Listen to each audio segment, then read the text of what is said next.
ปเบิงสมหน้า30นางสาวเนาะที่ว่าได้เข้าประกวดนางสังขารหลวงพระบางพศ2568เนื่องในโอกาสปีใหม่ลาว2568หรือว่า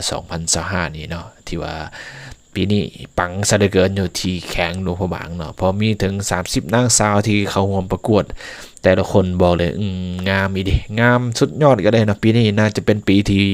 มีนางสาวงามหลายคนที่ว่าเข้าร่วมกระทารุ่นเบิ่งว่าปีนี้ผู้ใดจะได้มีวาสนานะจะได้เป็นนางสังขารได้ขี่เสือเด้อปีนี้นะเรือพระยักษ์ะก็คือเสือนั่นเองเพราะปีนี้กงกับวันจันทร์เนาะปีใหม่ลาวจะถึงอยู่วันที่14เพราะว่าปีใหม่ลาวเฮาก็มีทั้งรูปของ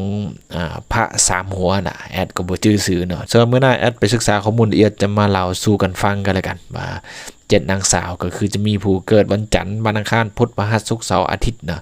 ส่วนปีใหม่ปีนี้ถือกับวันจันทร์นะจะถือกับนางโคลาคะเทวีนะจะเป็นผู้ที่ว่าขี่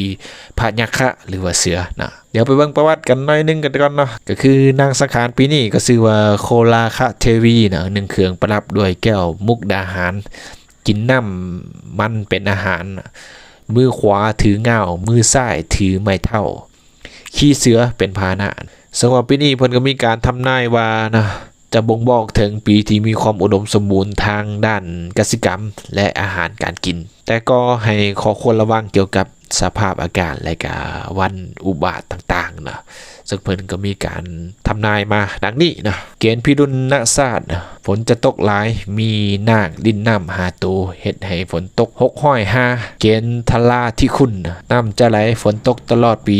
นาทั้ง2แบบจะได้ผลดีมีลมพัดตามฤดูกาลเกณฑ์ธัญญาหารเข้าจะได้ผลหลายประชาชนมีความสุขธัญญาหารอุดมสมบูรณ์พลามัดสมังสาหารมากมายจะดกสิ้นปลาอาหารจะอุดมสมบูรณ์ลุกคาซาดไม่เดือเป็นพระคนทั้งหลายจะอยู่เย็นเป็นสุขเกณฑ์กาละโยกวันพุธเป็นวันทุงไส้วันศุกร์เป็นอาทิบดีวันเสาร์เป็นอุบาทวันอาทิตย์เป็นโลกวินาศความอุดมสมบูรณ์ฝนจะตกหลายธัญญาหารและมากมายจะอุดมสมบูรณ์และประชาชนจะมีความสุขสภาพอากาศจะมีฝนตกตลอดปีมีลมพัดตามฤดูกาลเกณฑ์กาละโยกนะให้สังเกตเกี่ยวกับวันต่างๆนะที่มีผลกระทบต่อเหตุการณ์ต่างๆนั่นก็เป็น